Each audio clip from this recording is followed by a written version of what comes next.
بسم اللہ الرحمن الرحیم، اللہم صلی علی محمد و علی محمد۔ ہم یہاں پہ وضو جبیرہ کرنے جا رہے ہیں۔ ناک کے اوپر پٹی ہے، پانی نہیں پہنچ سکتا، تو اس کا کیا طریقہ کار ہے تو وہ آپ دیکھ لیجئے۔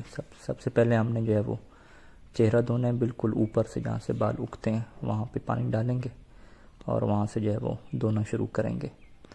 اچھا، یہاں پہ دھونے کا مطلب یہ ہوتا ہے کہ جب ایک دفعہ پورا دھل جائے گا تو اسے دھونا کہتے ہیں، وگرنہ پانی آپ ایک دفعہ ڈالیں، دو دفعہ ڈالیں، اس کا ایشو نہیں ہوتا۔ اسے عربی میں اور روایات میں سب کہتے ہیں، سب الماء۔ تو یہ ہم دیکھیں اوپر سے پانی ڈالنا شروع کیا ترتیب سے، یعنی یہ نہیں ہوتا کہ آپ پہلے پٹی پہ مس کریں گے، نہیں، اوپر ترتیب سے جو ہے وہ دھونا شروع کرنا ہے، اور پٹی کے اوپر والا جو ایریا ہے وہ آپ دھو لیں گے اچھی طریقے سے۔ وہاں پہ آپ کا سارا پانی پہنچ جائے گا۔ آنکھوں کے درمیان میں جو جگہ ہے وہاں پہ بھی ہاتھ ماریں گے تاکہ وہاں پہ پانی پہنچ جائے۔ سائڈوں پہ جو حصہ ہے چہرے کا وہ دھو لیں گے۔ اب جب پٹی کی باری آئے گی تو اس کے اوپر اب جو ہے وہ اس طریقے سے جو ہے وہ جو گیلا ہاتھ تھا وہ اسی سے جو ہے وہ مس کرنا جو ہے وہ شروع کریں گے۔ پٹی کے تمام حصوں کے اوپر جو ہے مس کریں گے تاکہ کوئی حصہ جو ہے وہ اس کا باقی جو ہے وہ نہ رہ جائے۔ ہاتھ خشک ہو جائے تو دوبارہ جو ہے اس کے اوپر پانی لگا لیں گے اور اس طرح سے جو ہے وہ مس کرتے رہیں گے۔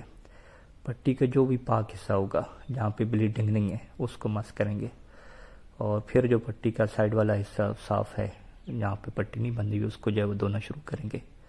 تو یہ جو ہے وہ ترتیب کیا ضروری ہوتی ہے۔ اب یہ حصہ کچھ ہے جس کے اوپر بلیڈنگ نہیں ہے تو اس کو بھی ہم مس کر رہے ہیں، اور یہ جو حصہ ہے اس کے اوپر بلیڈنگ ہے، خون ہے، تو اس کو ہم چھوڑ دیں گے، یہاں پہ اس کو مس نہیں کریں گے۔ ابھی یہ سائڈ پہ جو حصہ چہرے کا رہ گیا تھا باقی اس کو بھی جو ہے وہ دھو لیں گے۔ اچھا، یہاں پہ میری جو داڑھی ہے وہ بڑی ہے، اس کے نیچے سے جلد نظر نہیں آتی، تو لہٰذا نیچے سے جو ہے وہ میرے لیے دھونا ضروری نہیں ہوگا۔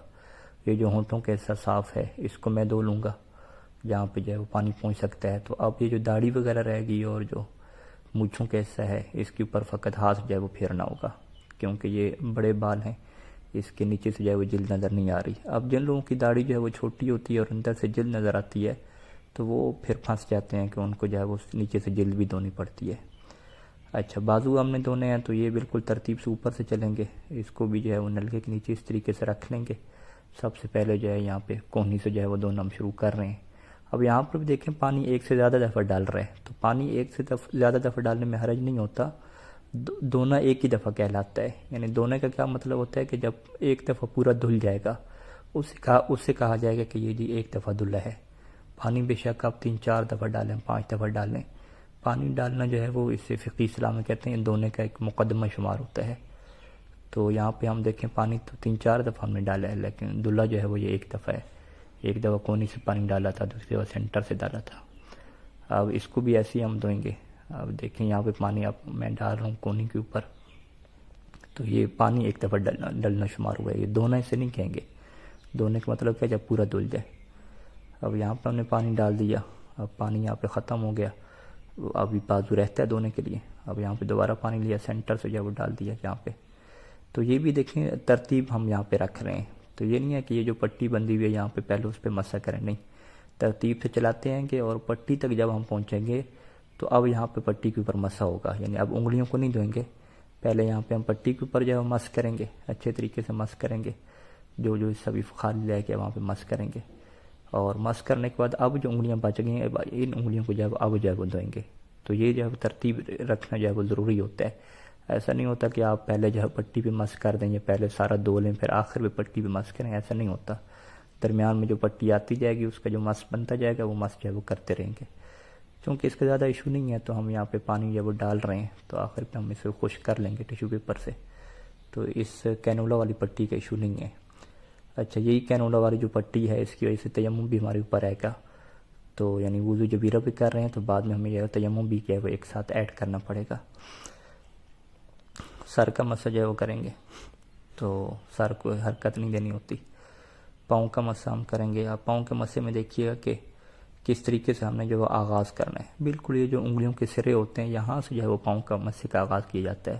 کچھ لوگ انگلیوں کے اوپر سے آغاز کرتے ہیں، درست نہیں ہوتا، کنارے سے آغاز کریں گے اور یہ اوپر کھینچ کے لیں گے، فقط ابار تک نہیں، ابار سے اوپر بھی جانا ہے، وہ ابار سے اوپر یہاں پہ پنڈلی جو ہے وہ ختم ہوتی ہے، جوڑ پنڈلی کا ختم ہوتا ہے، وہاں تک جو ہم کریں گے۔ دوسرے پاؤں کا مسا بھی ایسے ہے، پورے ہاتھ سے کرنا احتیاط مستحب ہے، ایک انگلی سے بھی کر سکتے ہیں۔ اچھا یہ مسئلہ ختم ہوا تو آپ ٹیشو پیپر وغیرہ آپ لے لیجیے اور یہ جو پانی وغیرہ آیا ہے اس سے جو ہے فوراً جو ہے وہ صاف کر لیجیے تاکہ جو ہے وہ اس سے آپ کی پٹی وغیرہ کیا خراب نہ ہو۔ یہ بھی ہم نے جو ہے وہ صاف کر لی، اور اس کے بعد جو ہماری ناک کی پٹی کے اوپر بھی پانی وغیرہ اگر ہے یا کوئی بلیڈنگ وغیرہ ہوئی ہے تو اسے بھی کیا ہم صاف کر لیں گے، تو اس سے جو ہے وہ وضو باطل نہیں ہوتا۔ اچھا اب ہم اگلے جو ہے وہ مرحلے کی طرف چلتے ہیں کہ وضو جبیرہ کی طرف ہمیں آنا، وضو جبیرہ کر لیا، تیمم کی طرف جو ہے ہمیں آنا پڑے گا۔ اچھا یہ اس وجہ سے تیمم کی طرف ہم آ رہے ہیں کیونکہ یہ جو ہمارے ہاتھ پہ کنولا لگا ہوا ہے یہ کوئی زخم نہیں ہوتا کہ آپ کہیں کہ زخم کی کوئی پٹی ہے۔ جب یہ زخم کی پٹی نہیں ہوتی تو پھر اس کے اوپر وضو جبیرہ کے احکام نہیں آتے، تیمم کے احکام آتے ہیں، اور چونکہ یہ اعضائے تیمم کے اوپر ہے یعنی یہ ہاتھ کے اوپر لگی ہوئی ہے تو اس وجہ سے ہمیں جو ہے وہ وضو جبیرہ بھی کرنا پڑتا ہے، یعنی دو کام جو ہے وہ کرنے پڑتے ہیں۔ اگر یہ جو کنولا ہے ہمارے بازو کے اوپر لگا ہوتا تو پھر جو ہے ہم فقط کیا تیمم کرنا پڑتا۔ بہرحال اب ہم تیمم کی طرف پڑھتے ہیں۔ ایک دفعہ اس کو ماریں گے، ایک دفعہ مارنے کے بعد جو ہے وہ آپ پیشانی کے اوپر رکھیں گے، بالکل اوپر سے جو دونوں ہاتھ ملا کے رکھیں گے، اور جو پوری پیشانی ہے اس کو دونوں ہاتھ آپ کور کریں گے اور اس کو آپ جو ہے وہ نیچے اس طریقے سے لے آئیں گے۔ یہ جو ابرو ہوتے ہیں اس کے اوپر کرنا واجب نہیں ہوتا، احتیاط مستحب ہوتا ہے۔ دائیں پہ جو آپ یہاں پہ نہیں کر سکتے، کچھ لوگ جو ہے وہ دائیں اور بائیں کرتے ہیں، یہ احتیاط واجب کے طور پہ جائز نہیں ہوتا، بس اوپر سے نیچے کریں گے۔ پھر جو دائیں ہاتھ کا مسح ہے اس طریقے سے وہ پورا ہو جائے گا۔ پھر جو بائیں ہاتھ کا مسح ہے یہ پٹی کے اوپر ہی آپ مسح کرتے ہیں گے، پٹی کے نیچے جو خالی حصہ ہوگا اس کو ہٹا کے انگلیوں کے اوپر کر لیں گے، تو یہ آپ کا یہ تیمم کیا مکمل ہو گیا۔ اچھا اب نماز کی طرف ہم بڑھ رہے ہیں، تو نماز کے اوپر آپ کو یہ میں بتا دوں کہ بیٹھ کے نماز نہیں ہوتی، کیونکہ کھڑا انسان ہو سکتا ہے۔ جب تک انسان کھڑا ہو سکتا ہے بیٹھ کے نماز پڑھنے والا کوئی آپشن نہیں ہے۔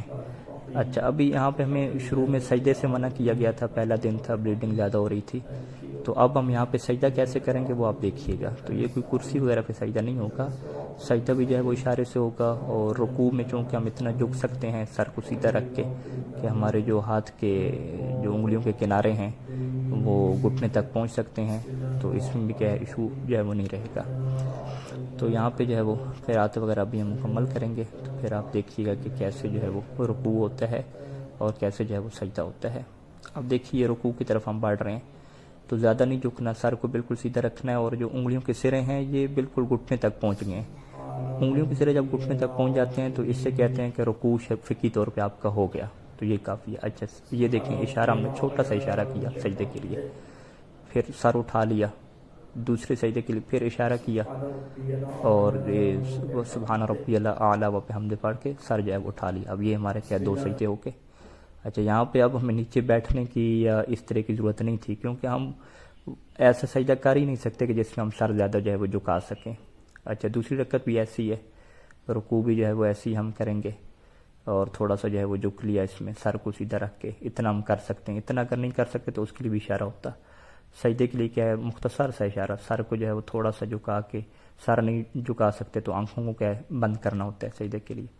تو اس طریقے سے جو ہے وہ دو سجدے جو ہے ہمارے ہو رہے ہیں، اور سجدے کے اوپر کچھ رکھنا بھی کیا ضروری نہیں ہے، اور میز والا آپشن نہیں ہے۔ اچھا یہاں پہ جب تشہد میں پہنچتے ہیں تو تشہد کے لیے پھر زمین پہ بیٹھنا واجب ہو جاتا ہے۔ اچھا یہ مسئلہ بڑا جو اہم ہے، لوگ جو ہے وہ پھر زمین پہ نہیں بیٹھتے، کرسی پہ بیٹھ جاتے ہیں، تو جو زمین پہ بیٹھ سکتے ہیں ان کے لیے زمین پہ بیٹھنا جو ہے واجب ہوتا ہے، حتیٰ کہ اگر وہ مستحب نماز بھی پڑھ رہے ہیں۔ مستحب نماز جب وہ بیٹھ کے پڑھ رہے ہوتے ہیں کرسی کے اوپر، تو تشہد اور سلام کے لیے ان کو نیچے جو ہے وہ بیٹھنا پڑتا ہے۔ آپ تیسری رکعت دیکھیں ہمارے یہاں پہ مغرب کی مکمل ہوگی، سجدے اس طریقے سے کیے، اور سلام کے لیے بھی ہم کیا ہے زمین کے اوپر کیا بیٹھیں گے، تشہد اور سلام کیا ہے زمین کے اوپر بیٹھ کے پڑھیں گے، اور اس طرح سے جو ہے وہ ہماری جو نماز ہے وہ کیا ہوگی مکمل ہوگی۔ اللہ تعالیٰ سے دعا ہے کہ خدا ہماری اس عبادت کو قبول فرمائے اور فقہی احکام اس سے سیکھنے میں آپ سب کو جو ہے مدد ملے۔ اللہم صلی